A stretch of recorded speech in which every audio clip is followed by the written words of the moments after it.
बन गए होमवर्क के क्वेश्चन है?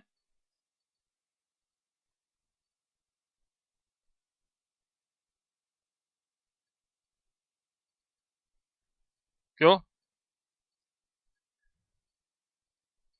तो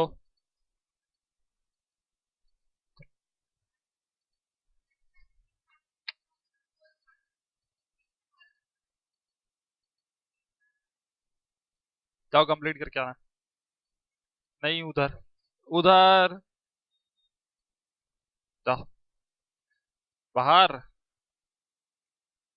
आओ, जाओ जल्दी जाओ।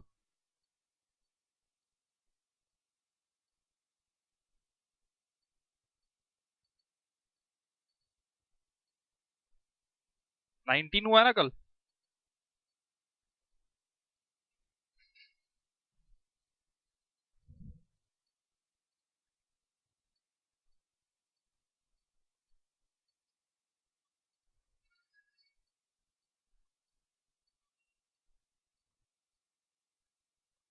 देखो, from the following balance sheet you are required to prepare a fund flow statement for the year ended 31 March 2013।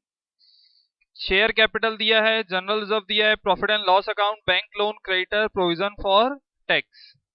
फिर दिया है building, plant, goodwill, stock, debtor, cash और बैंक। ठीक है। नीचे दिया एडिशनल इंफॉर्मेशन में dividend of 11,500 was paid, depreciation was charged of rupees 7,000 on plant and 5,000 on building, provision for tax क्या लिखा है? was made लिखा है, पेड नहीं है ना। ठीक है, तो मतलब प्रोविजन फॉर टैक्स अकाउंट बनाते हैं हम। ठीक, ओपनिंग बैलेंस लिखोगे क्रेडिट में, क्लोजिंग बैलेंस लिखोगे डेबिट में। फिर हम लोग टू कैश लिखते हैं जितना टैक्स पे करते हैं, और बाय प्रॉफिट एंड लॉस लिखते हैं जितना टैक्स हम प्रॉफिट एंड लॉस में चार्ज करते हैं। इसमें क्या लिखा है? टैक्स मेड, मतलब ये प्रॉफिट एंड लॉस में चार्ज होगा। फिर जो बैलेंस बचेगा वो कहां जाएगा? टू कैश में। ठीक है। Homework question number 21।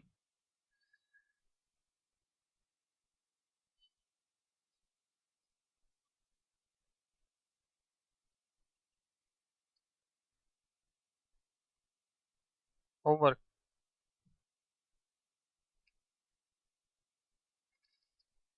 इजी है, बन जाएगा वो भी। नेक्स्ट देखो 22। From the following data, you are required to prepare a statement of change in working capital and fund flow statement, cash, debtor, stock, fixed assets, provision for depreciation। फिर दिया है आपको creditors, long term loan, share capital और retain earning. Retain earning मतलब net profit. फिर दिया है fix assets costing 400, accumulated depreciation 150, was sold for book value, मतलब जितनी डब्ल्यूडीवी आएगी उतने में उसको क्या कर दिए? सेल कर दिए। ठीक है। फिर दिया during the year a dividend of 300 was paid. ठीक है, ड्यूरिंग द ईयर हमने कितना डिविडेंड पे किया है? 300। Net profit for the year was 1200। देखो, जब आपको क्वेश्चन में नेट प्रॉफिट दिया होगा 2 साल का, या रिटेन अर्निंग दी रहेगी 2 साल की, और एडिशनल इंफॉर्मेशन में अलग से आपको नेट प्रॉफिट दिया रहेगा, तो वो हमारे काम का नहीं है। आपको ऊपर रिटेन अर्निंग दिया है ना। ठीक है, तो हम कैसे निकालेंगे? Current year minus last year. ये जो नेट प्रॉफिट है ये हमारे काम का नहीं है। ठीक है, तो इसको छोड़ देंगे। चलो सबसे पहले वर्किंग नोट्स बनाएंगे हम।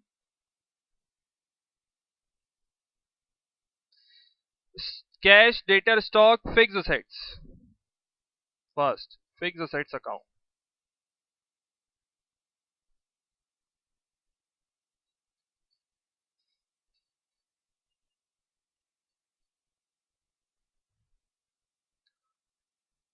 टू ओपनिंग बैलेंस कितना दिया है आपको? 5,000 बाय क्लोजिंग बैलेंस 5,800। ठीक है, फिर नीचे देखो उसी के जस्ट नीचे प्रोविजन फॉर डेप्रिसिएशन दिया है ना, तो provision for depreciation account by opening balance कितना दिया है आपको, 20,100 टू क्लोजिंग बैलेंस 2,500। ठीक, अब नीचे हमको एक इंफॉर्मेशन दी हुई है कि फिक्स्ड असेट्स कॉस्टिंग, कॉस्ट कितनी 400, ठीक है। एक्यूमुलेटेड डेप्रिसिएशन, डेप्रिसिएशन कितना 150, तो आपकी WDV कितनी आ जाएगी 250, ठीक है। Was sold at book value, WDV मतलब book value, return down value मतलब बुक वैल्यू, ठीक है। तो सेल कितने में किए 250 लिखा ना, बुक वैल्यू पे सेल कर रहे हो तो 250 में सेल, और माइनस WDV कितनी 250, तो जीरो, ना प्रॉफिट होगा ना लॉस। समझ में आया?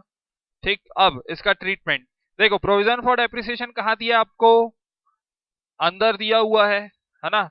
तो यहां पे लिखोगे आप टू फिक्स्ड असेट्स अकाउंट, कितना, जितना एक्यूमुलेटेड डेप्रिसिएशन हमने इस पे चार्ज किया है, कितना चार्ज किया है 150, ये यहां से जाएगा यहां, by provision for depreciation account कितना 150, ठीक है। समझ में आया? ठीक, अब प्रोविजन फॉर डेप्रिसिएशन अकाउंट का बैलेंस निकालो, यहां आ जाएगा बाय डेप्रिसिएशन 550, ये चला जाएगा फंड फ्रॉम ऑपरेशन में। ठीक, इस वाले डेप्रिसिएशन को यहां नहीं लिखेंगे, क्यों नहीं लिखेंगे, क्योंकि हमको जो प्रोविजन फॉर डेप्रिसिएशन है वो अंदर दिया हुआ है, ठीक है। फिर वो सेल किया है तो यहां लिखेंगे बाय कैश कितना 250, ये कहां चला जाएगा सोर्स ऑफ फंड में। ठीक, ठीक, अब इसका टोटल करो और निकालो बैलेंसिंग फिगर, टू कैश कितना 1200, ये चले जाएगा एप्लीकेशन ऑफ फंड में। ठीक, समझ में आया?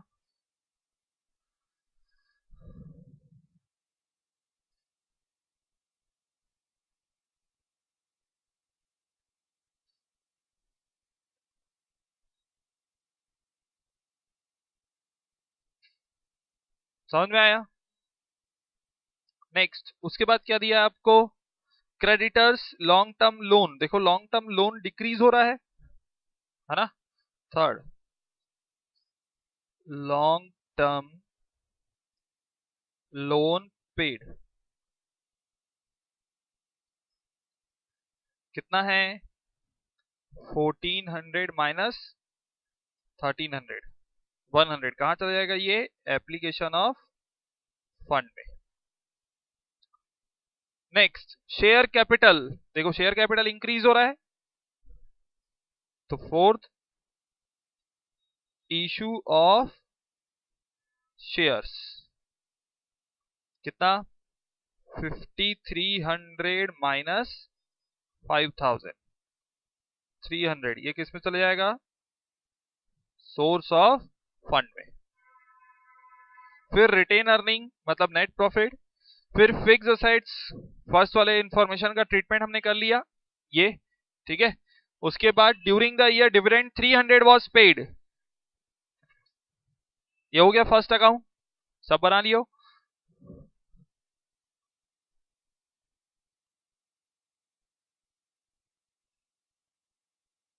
फिफ्थ, डिविडेंड पेड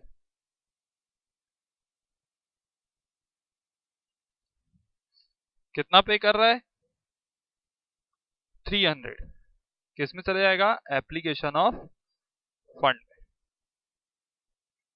और नेट प्रॉफिट, मैं बोला नेट प्रॉफिट हमारे काम का नहीं है, और ये फंड फ्रॉम ऑपरेशन में भी जाएगा ना, ठीक है, दोनों जगह।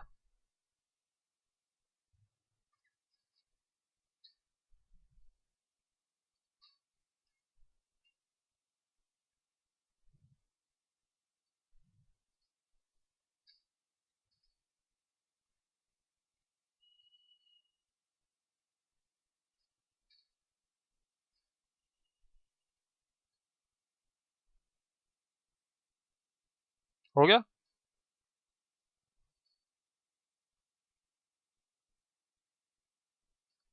अब बनाएंगे हमारा सबसे पहला स्टेटमेंट, कौन सा?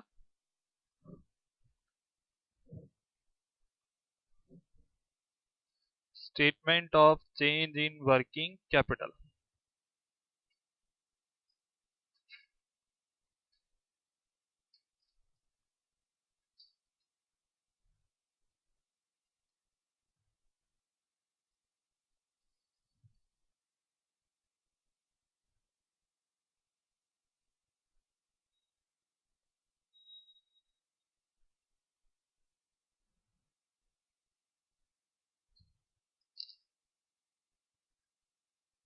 ऊपर लास्ट ईयर और करंट ईयर की डेट जरूर लिखना ना। 31 मार्च 2012, 31 मार्च 2013। सबसे पहले हम क्या लिखते हैं? Current assets. क्या क्या है? कैश कितना? 2500। फिर डेटर्स 2420, 700। फिर स्टॉक 3900। और कुछ नहीं है। ये आ जाएगा आपका टोटल करंट असेट्स। कितना कितना आ रहा है?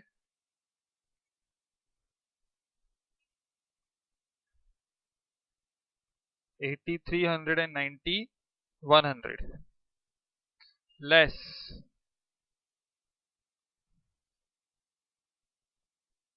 Current liabilities.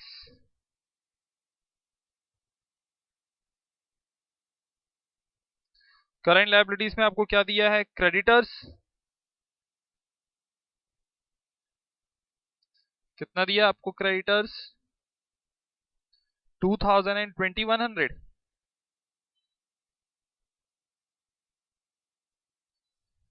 और कोई करंट लायबिलिटी है? नहीं है। ये आ जाएगा आपका वर्किंग कैपिटल 6307,000। ये आ गया आपका increase in working capital. Last year का 63, करंट ईयर का 7000, तो क्या हो रहा है? Increase 700, increase in working capital.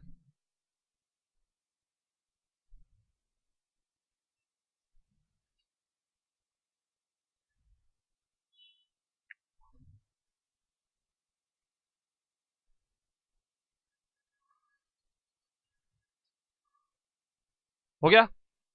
Second statement बनाएंगे, कौन सा?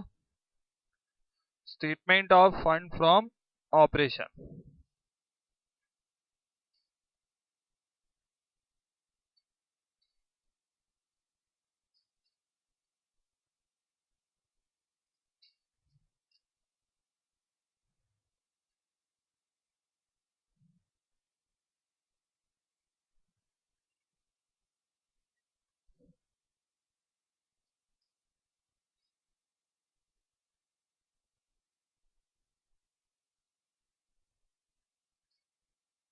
सबसे पहले नेट प्रॉफिट,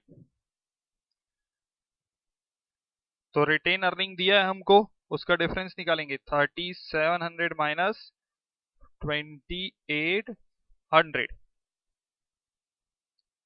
900। अब working note number 1, fund from operating activity लिखा है क्या? एफएफओ लिखे हो क्या? सेकंड में क्या है?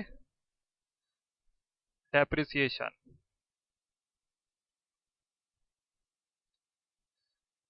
On fixed assets. कितना? 550। और डिविडेंड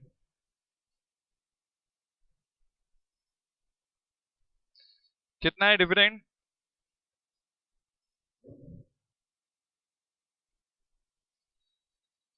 और 1750 fund from operation.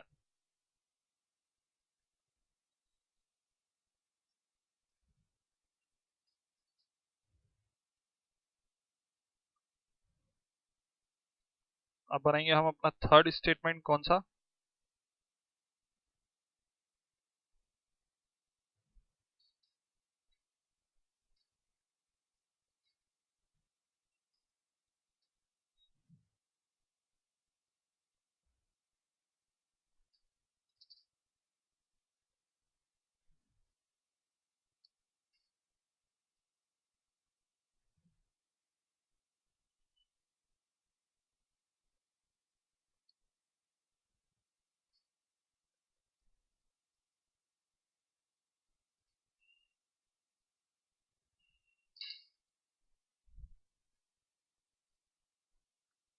Source of fund,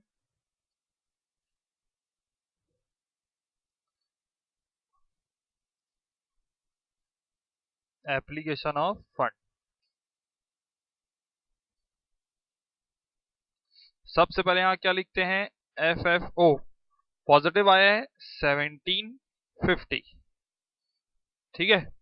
उसके बाद वर्किंग नोट नंबर 1 है क्या उसमें?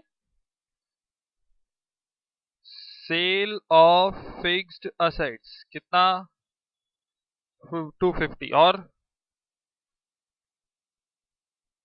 परचेज ऑफ फिक्स्ड असेट्स कितना?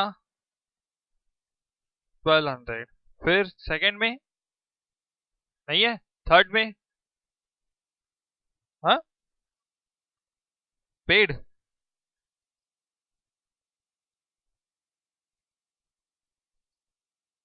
लॉन्ग टर्म लोन पेड कितना? 100। फिर इशू ऑफ शेयर कैपिटल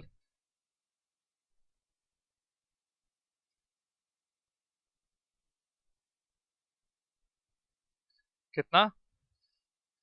300। फिर डिविडेंड पेड 300। और इंक्रीज इन 700। दोनों साइड का टोटल 2300।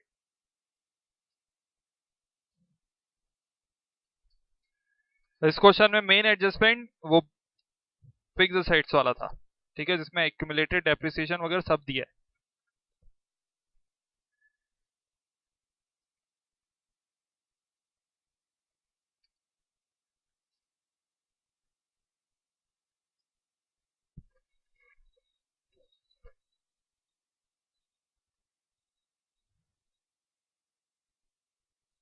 हो गया? हो गया। नेक्स्ट देखो क्वेश्चन नंबर 23। ये बहुत इंपॉर्टेंट क्वेश्चन है।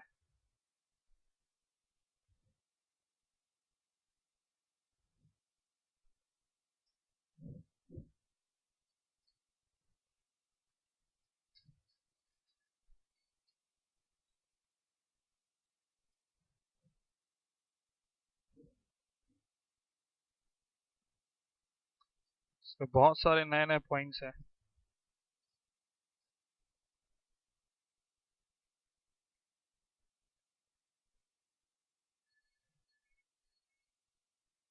देखो क्या दिया है? From the following balance sheet prepare the statement of change in working capital end fund flow statement. Equities and liabilities दिया है आपको, शेयर कैपिटल, फिर प्रॉफिट एंड लॉस, ठीक है। प्रॉफिट एंड लॉस में आपको लेस लिखा है, उसमें प्रिलिमिनरी एक्सपेंसेस, है ना। तो माइनस करके जो अमाउंट आएगी वो लिखेंगे हम, ठीक। 37,500 माइनस 10,000, 62,500 माइनस 6250, ठीक। फिर डिबेंचर्स दिया है आपको, फिर दिया है propose dividend, sundry creditors, outstanding expenses, overdraft, ठीक। नीचे दिया है गुडविल, प्लांट, स्टॉक, डेटर और कैश।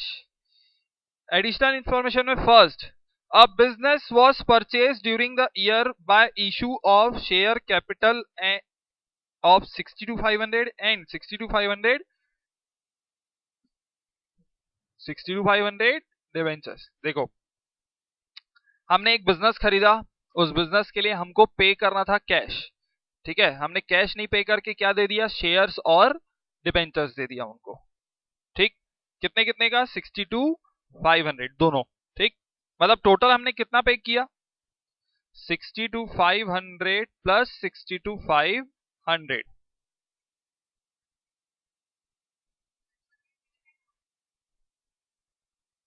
125,000, ठीक। फिर दिया है आपको depreciation of 15,000 was provided during the year. हमको देखो फिक्स असेट्स में क्या दिया है, सिर्फ एक प्लांट दी हुई है ना, तो डेप्रिसिएशन किस पे लगेगा, प्लांट पे, ठीक। फिर दिया है आपको a machinery has been sold, कितने में, 3750, उसकी रिटर्न डाउन वैल्यू कितनी है, 2500, 1250 का क्या होगा, क्या होगा, 1250 रुपीज का क्या होगा, प्रॉफिट। लॉस कैसे हो जाएगा, 3750 में बेच रहे हो और उसकी वैल्यू है 2500, तो आपको लॉस हो गया। फिर दिया है आपको the business purchase had the following assets and liabilities. देखो जो पॉइंट नंबर 1 में लिखा था कि हमने बिजनेस परचेज करने के लिए जो शेयर इशू किया है और डिबेंचर्स इशू किया है,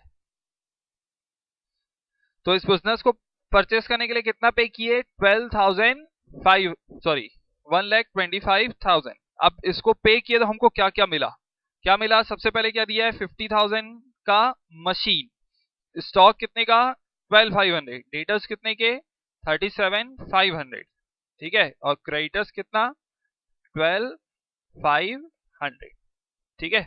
फिर दिया है आपको, हो गया, चलो वर्किंग नोट बनाएंगे। सबसे पहले हम स्टार्ट करेंगे फर्स्ट वाले से, इसका एक एक वर्किंग नोट बहुत इंपॉर्टेंट है ना, पहले ही से ही बोल रहा हूं।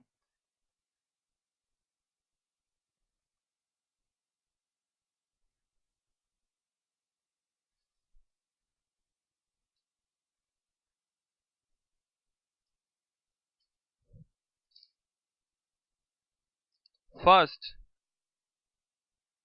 इशू ऑफ शेयर्स, कितनी कितनी अमाउंट है, 2,50,000 माइनस 1,25,000, कितना आ जाएगा, ये कहा जाएगा, नहीं जाएगा।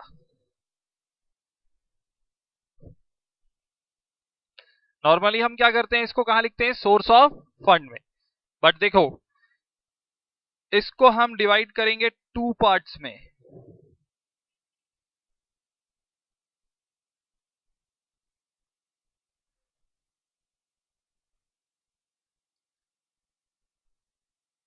Issued for purchase of business, कितना इशू किए, 62,500। नेक्स्ट, इशूड फॉर कैश, तो टोटल 125,000 का इशू किए, माइनस 62,500 का हमने किसमें इशू किया, बिजनेस परचेज करने के लिए, तो कितना आएगा ये, 62,500। वही वैल्यू आती है जिससे कैश इनफ्लो या आउटफ्लो हो, ठीक। इसको इशू करने से कैश आ रहा है क्या आपके पास, मैंने स्टॉक खरीदा, मशीन खरीदी, डेटर्स खरीदे, लायबिलिटी पे करने के लिए एग्री हुआ, बिजनेस खरीद रहा हूं जो, उसके लिए मैं ये पे कर रहा हूं, तो मेरे को कैश मिल रहा है क्या, नहीं मिल रहा है, मेरे को असेट्स एंड लायबिलिटीज मिल रही है। इसका फंड फ्लो स्टेटमेंट में कोई रोल नहीं है, मतलब ये पूरा 125 नहीं आएगा। कैश में कितना इशू किया आपने, 62,500, यही सिर्फ जाएगा सोर्स ऑफ फंड में, समझ में आया, ठीक है। अब यहां लिखो note,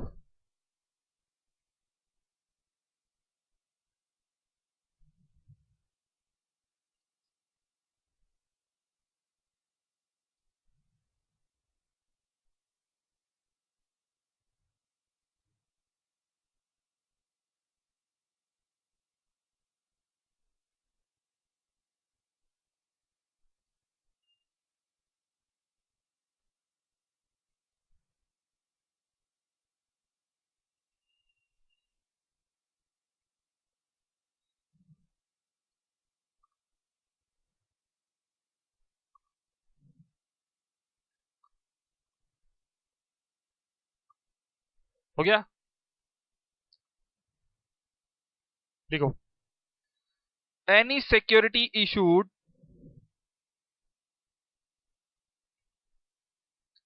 other than cash consideration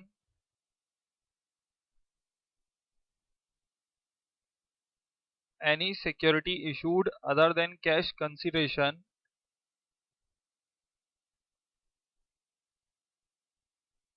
will not be shown in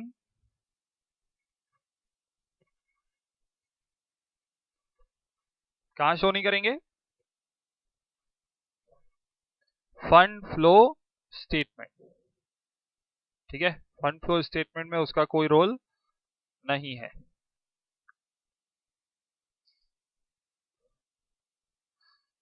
ठीक, उसके बाद नेक्स्ट क्या दिया है आपको? Profit and loss account. फिर सेकंड, डिबेंचर्स इंक्रीज हो रहे हैं, इशू ऑफ डिबेंचर्स कितना? 62,500। कहां जाएगा ये भी कहीं नहीं जाएगा, क्योंकि हमने क्या क्या दिया है फर्स्ट इंफॉर्मेशन में, एडिशनल में 62,500 का क्या इशू किया हो? शेयर्स, और 62,500 का debentures.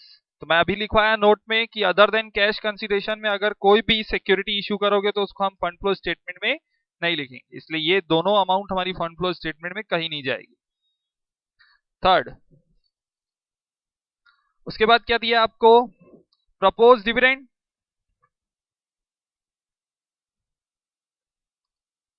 Proposed dividend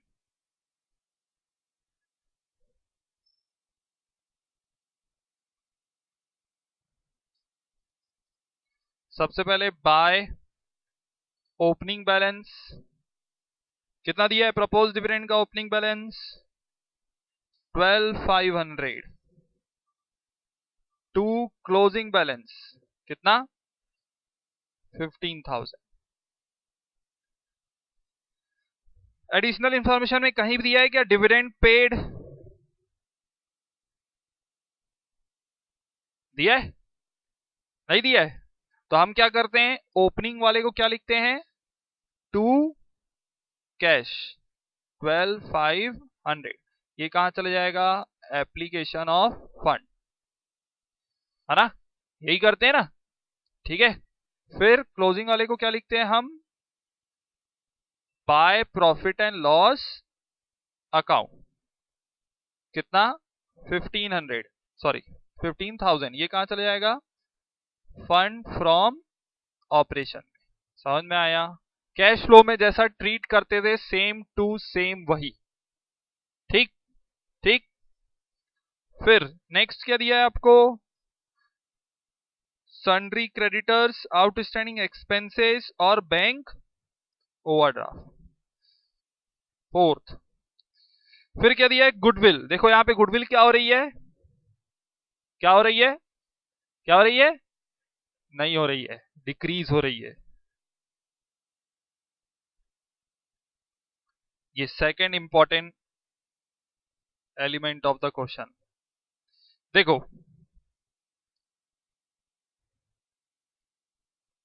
total asset purchased from other business कितना? कितने कितने की असेट्स परचेज की हो? मशीनरी कितने की? 50,000। फिर स्टॉक कितने का? 12,500। फिर डेटर्स कितना? टोटल कितने का परचेज किए? 1 लाख।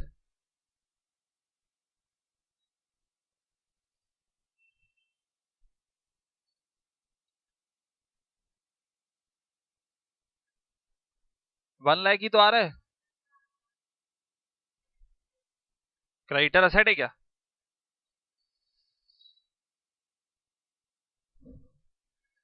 Less creditors. क्रेडिटर्स कितने के? 12,500. नेट अमाउंट पेबल, हमको कितना पे करना चाहिए? देखो, मैंने खरीदा 1 लाख में, बोला मैं बिजनेस खरीदूंगा, वो 1 लाख में मेरे को ये एसेट्स दे दिया, साथ में एक लायबिलिटी दी है ना। अब लायबिलिटी कौन पे करेगा? मैं पे करूंगा। तो मैं वो लायबिलिटी का पैसा क्या करूंगा? माइनस करके फिर पे करूंगा उसको। समझ में आया? ठीक है। तो मेरे को एक्चुअल में उसका बिजनेस का कितना पे करना चाहिए? 87,500। हमने कितना पे किया है? ये इस साइड का लिख लिए, सब लिख लिए ना इस साइड का।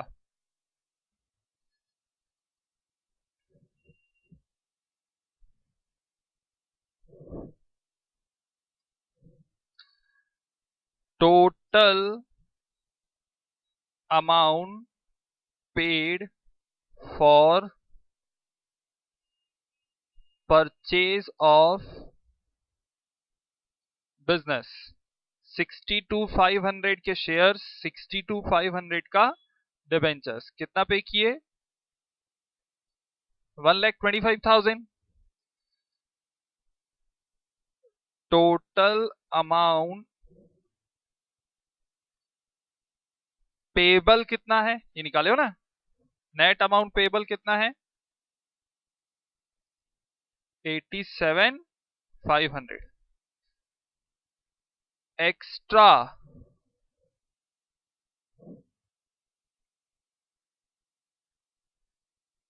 अमाउंट पेड कितना? क्यों पे कर रहे हो ज्यादा?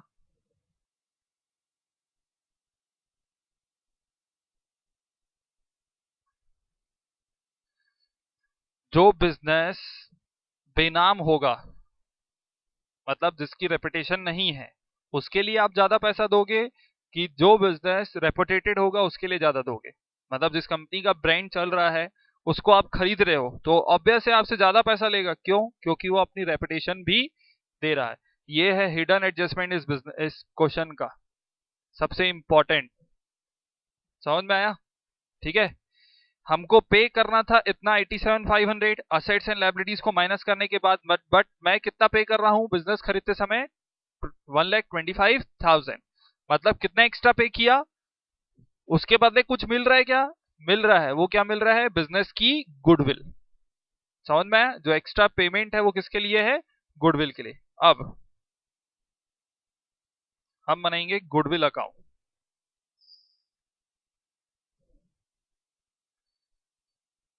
सबसे पहले ओपनिंग बैलेंस कितना है गुडविल का? 37,500। क्लोजिंग बैलेंस कितना है? 62,500। ये गुडविल हमने खरीदी ना, बिजनेस को खरीद रहे थे तो अब हमने गुडविल खरीदा, तो मैं यहां लिख रहा हूं 2 शेयर्स कैपिटल। शेयर इशू करके खरीदे हो इसलिए शेयर कैपिटल कितना? 37,500। अब टोटल करो, अब हमारी गुडविल कितनी होती है? 75,000 की मेरी गुडविल है, एंड में कितनी हो गई? By goodwill written off. जैसे न बाकी असेट्स में हम डेप्रिसिएशन लिखते हैं, गुडविल में क्या लिखते हैं? Return of. कितना? ये जाएगा फंड फ्रॉम, सबसे इंपॉर्टेंट एडजस्टमेंट इस क्वेश्चन का। तो एक चीज समझ में आ गई अब, कि बिजनेस खरीदने का अगर क्वेश्चन ये सेम टू सेम बनेगा ना अगर, तो कैश फ्लो में भी ऐसे ही बनेगा। एक चीज याद रखना, यही क्वेश्चन आपको फंड फ्लो के लिए पूछ सकता है, यही क्वेश्चन कैश फ्लो के पूछ सकता है। दोनों में फर्क नहीं है। उस समय भी ये working note same to same ऐसा ही बनाएंगे हम। ठीक है, इसको लास्ट में बनवाऊंगा कैश फ्लो स्टेटमेंट से, चैप्टर खत्म होने के बाद सेम टू सेम ऐसा ही बनाएंगे उसको।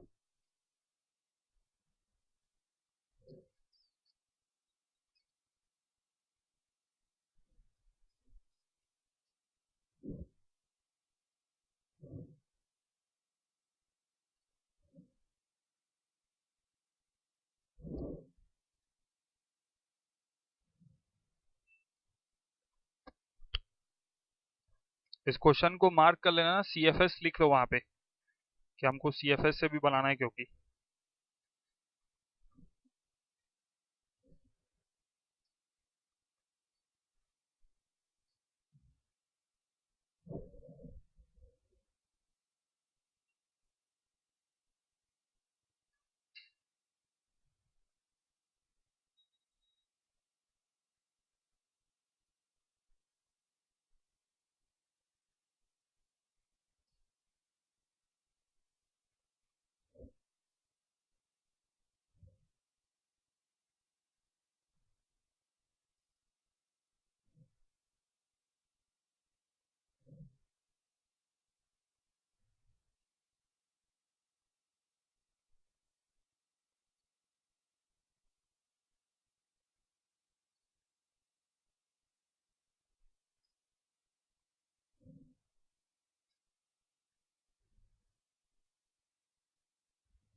साइड का हो गया ना।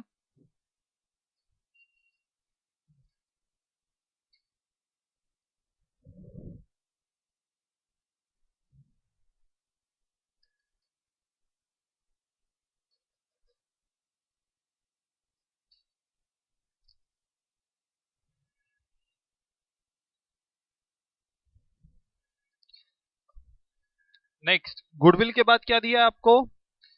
Plant account.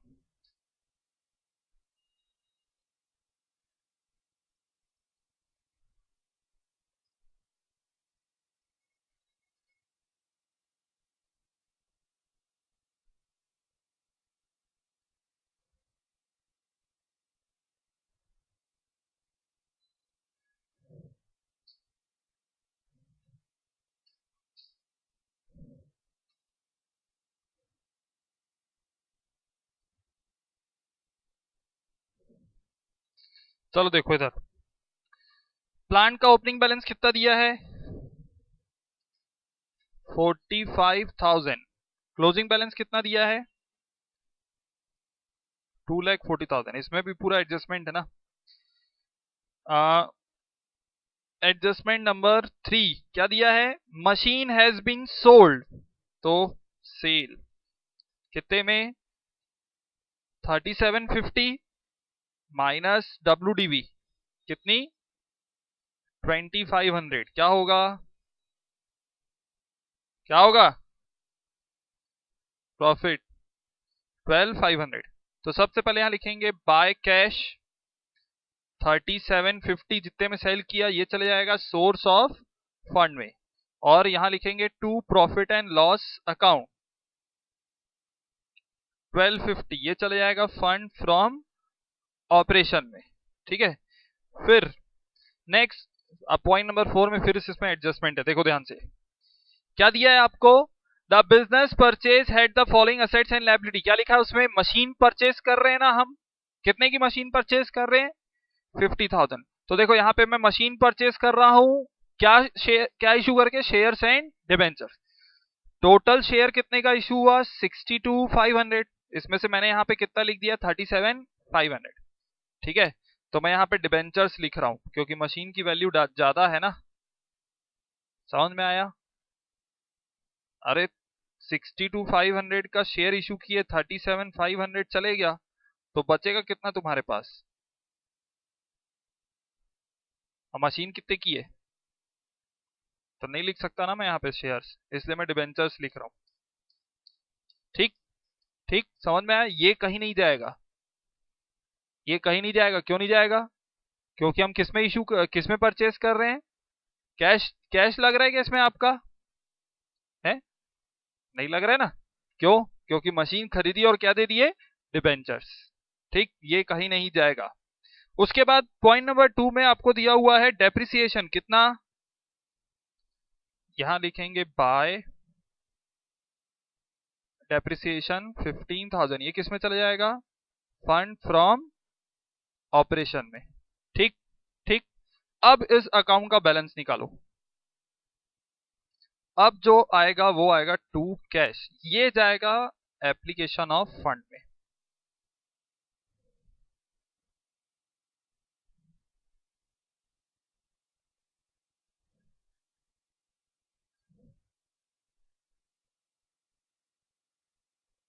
$1,62,500 ये किस में चले जाएगा? Application of. अब इसमें सबसे बड़ी गलती क्या होगी, इसको नहीं लिखोगे आप, भूल जाओगे। और मशीन परचेज अगर लिख भी दिए तो यहाँ टू कैश लिख दोगे, वो दूसरी बड़ी गलती। इसको लिखना है, और कैसे लिखना है? बाय डिबेंचर्स यहाँ शेयर करके। अगर यहाँ शेयर नहीं लिखता तो यहाँ शेयर लिख सकता था मैं, अमाउंट के कारण बस मैं चेंज किया हूं। समझ में आया? समझ में आया? ठीक है। ठीक। इस साइड का हो गया ना?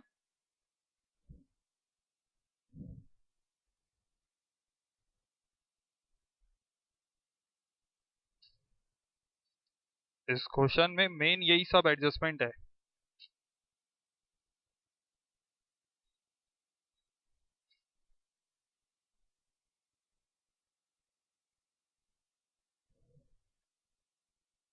एग्जाम हॉल में अपने दिमाग को अच्छे से चौड़ा करके रखना।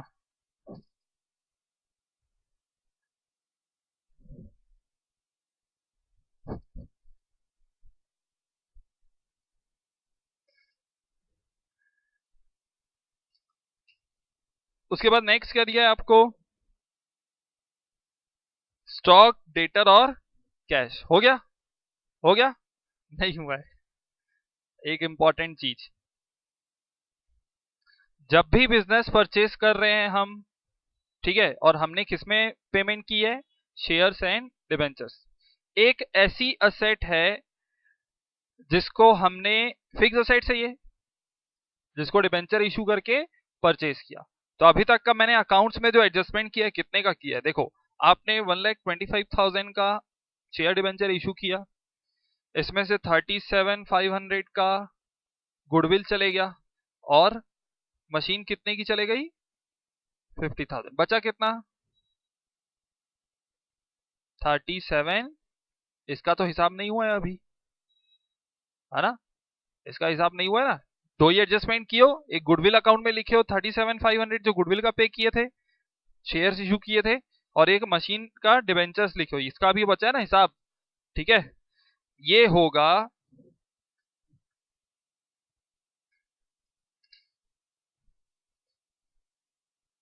Issue of shares and debentures for working capital of new business. समझ में आया? समझ में आया? अभी कैसे आएगा? मैं क्या बोला? 37,500 का हिसाब बाकी है। 37,500 क्या आनी चाहिए मेरी? Working capital. वर्किंग कैपिटल कैसे आती है? Current assets minus current liability. तो न्यू बिजनेस में देखो, करंट असेट्स कौन कौन से आपके? स्टॉक कितने का?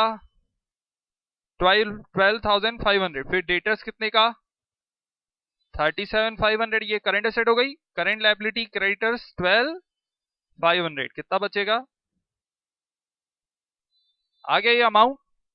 ठीक है, ये चले जाएगा सोर्स ऑफ फंड में।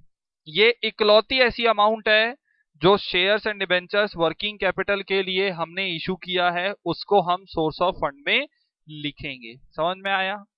ठीक। ठीक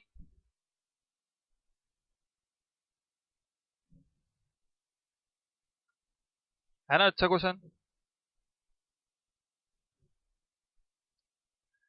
भगवान करे यही चाहे पेपर में।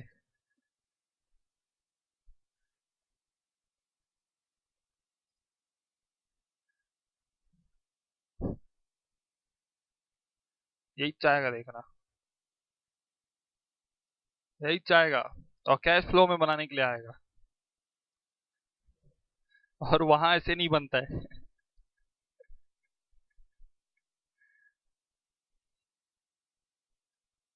हैं?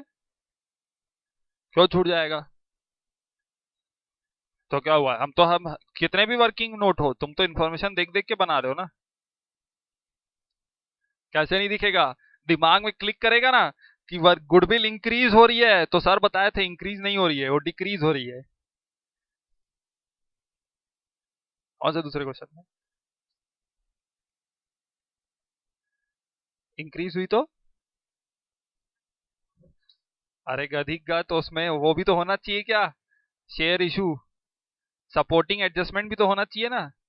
इतना कॉमन सेंस होना चाहिए। और चढ़ो पेड़ में। हो गया। तभी इतने यूनिक सेंस पैदा होते तुम्हारे में।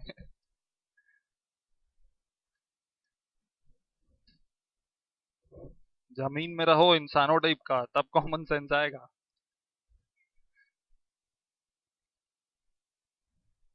चलो सबसे पहला स्टेटमेंट बनाएंगे हम, statement of change in working capital.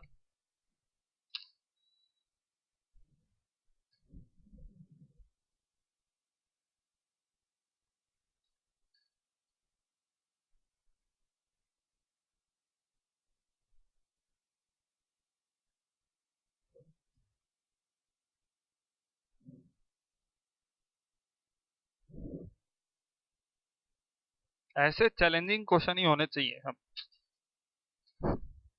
Next देखो, क्या दिया है आपको, कौन कौन सा ईयर दिया है? 2012, 13। सबसे पहले क्या लिखते हैं हम? Current assets.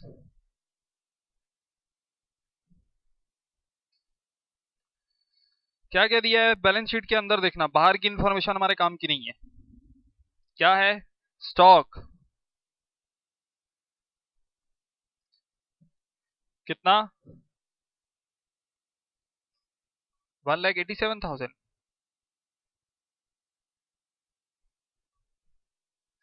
नेक्स्ट दिया है डेटर्स,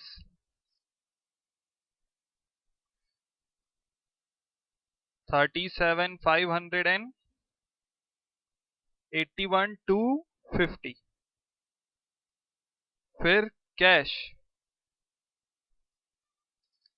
20,022,500। ये आ जाएगा आपका total current assets.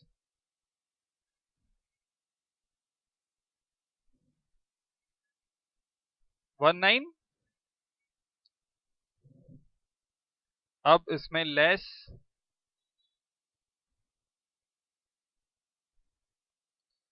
Current liabilities.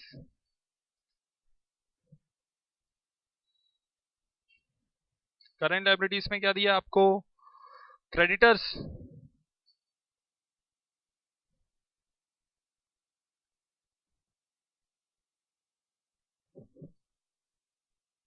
50,000 and 75,000।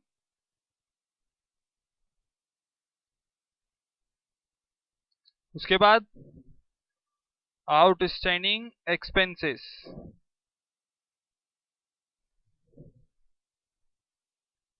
कितना कितना है? 12,587,50। फिर नेक्स्ट ओवरड्राफ्ट, ओडी कितना है? 12,526,250। यह आ जाएगा वर्किंग कैपिटल 82,500, 81,250। डिक्रीज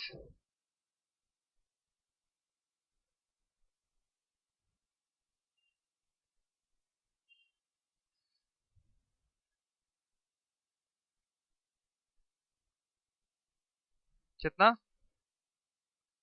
1250। हो गया।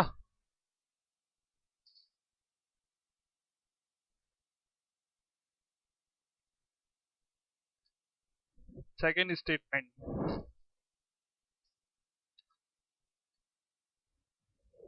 इस क्वेश्चन में जो गलती एक और हो सकती है वो है, जो हम लोग लिखते हैं ना कौन सी चीजें कहाँ कहाँ जाएगी, उसमें से एक भी चीज मिस किए लिखना तो गया फिर।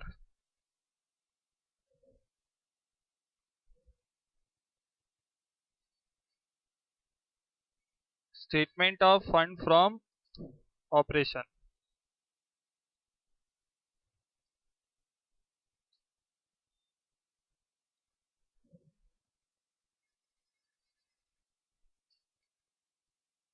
सबसे पहले net profit current year minus last year 56,250 है माइनस 27 कितना रहा है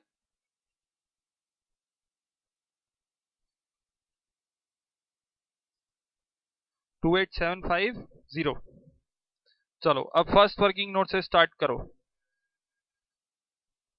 फर्स्ट वर्किंग नोट में है क्या एफएफओ नहीं है, सेकंड में नहीं है, थर्ड में है प्रपोज्ड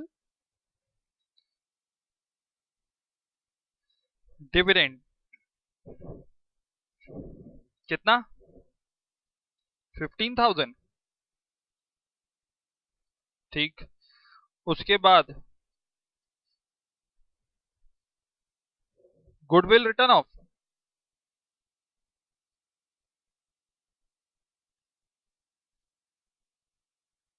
कितना 12,500। उसके बाद डेप्रिसिएशन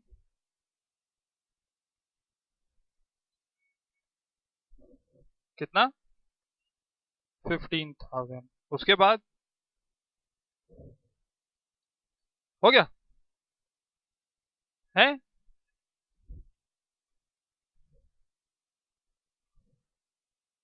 लेस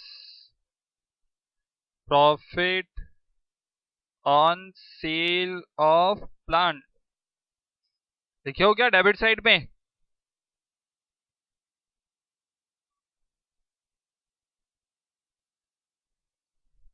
कितना और कुछ है ध्यान से देख लो, देखो देखो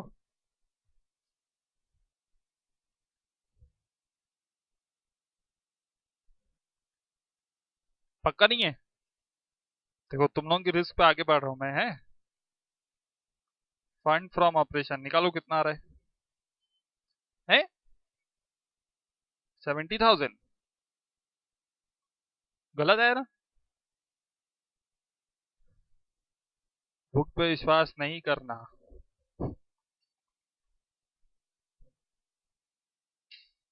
बुक में इस क्वेश्चन को अलग तरीके से बनाया है।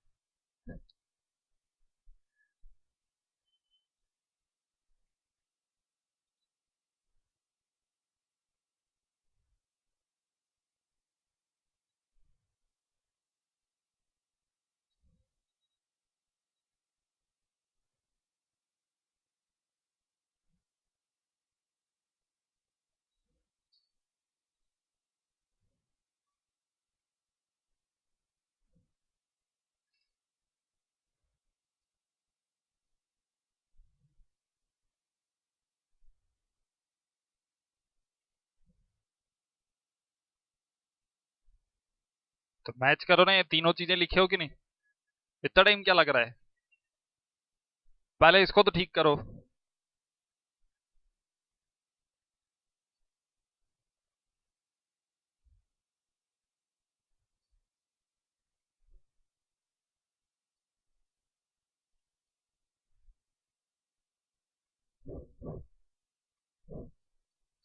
अब हम बनाएंगे लास्ट कौन सा स्टेटमेंट, थर्ड बनेगा फंड फ्लो स्टेटमेंट।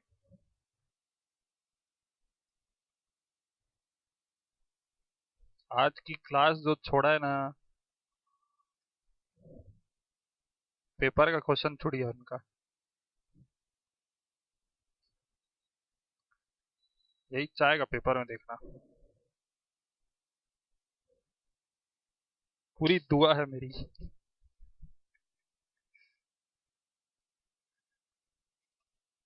क्यों आनंद? आनंद सबसे खुश है।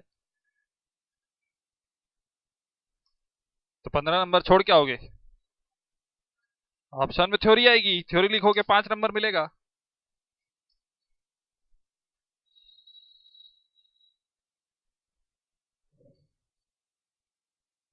आगे कुआं पीछे खाई, कूदना दोनों जगह है।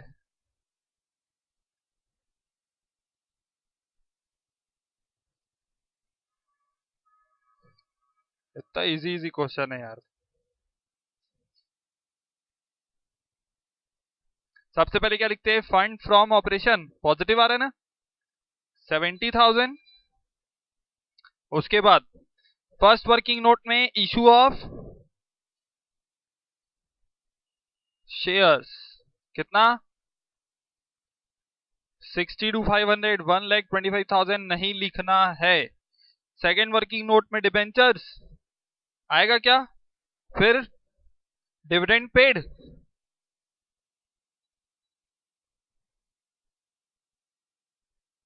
कितना? 12,500 एप्लीकेशन ऑफ फंड में जाएगा ना, ठीक है। फिर उसके बाद गुडविल में कुछ नहीं है, ठीक। उसके बाद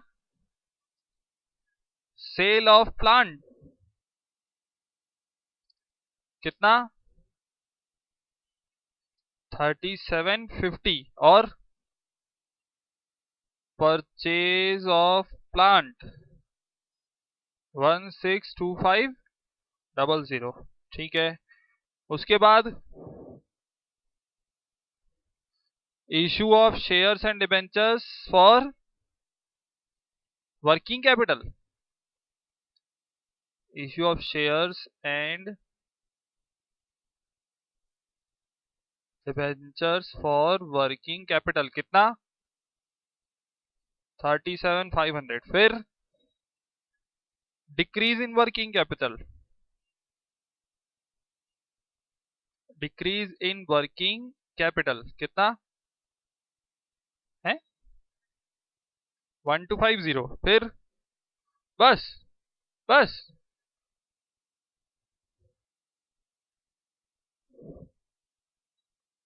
आ रहे, एकदम इक्वल आ गया ना।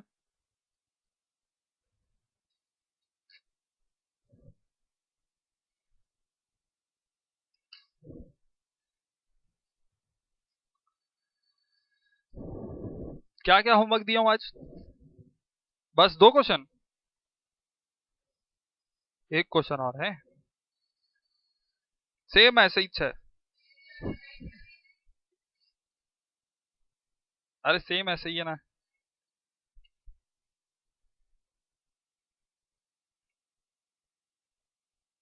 टाटा, ऐश कर।